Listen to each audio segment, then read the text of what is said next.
Max Clifford, once the highest-profile public relations agent in Britain, died on Sunday in a hospital after collapsing in the prison where he was serving an 8-year sentence for sexual offences against victims as young as 15.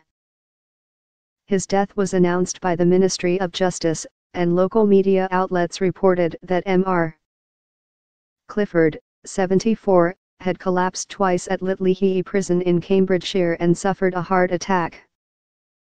He was found guilty in 2014 of 8 indecent assaults on women and girls between 1977 and 1985.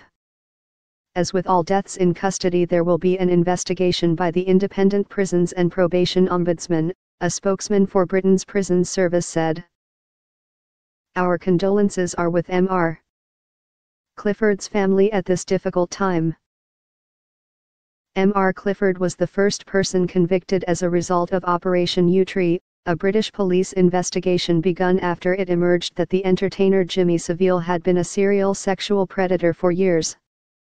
Mr. Savile died in 2011.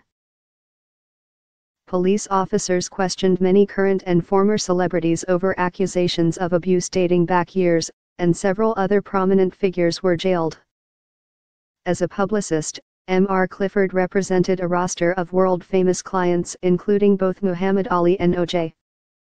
Simpson, but he made his name from scandal, shepherding exposes of extramarital affairs that brought down at least one British government minister and filled the pages of tabloid newspapers in Britain and elsewhere for decades.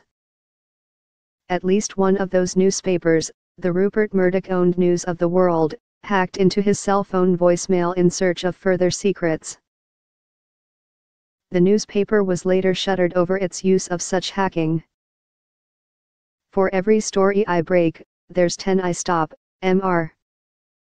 Clifford told the New York Times in a 2006 interview, explaining that his rule for celebrities seeking his help to avoid a scandal was that they had to tell him everything.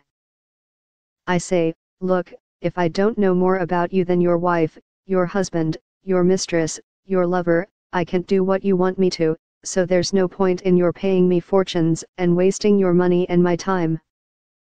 Mr. Clifford grew up in Surrey, in southern England, the son of an electrician and a former maid, and he started his own company at the age of 27.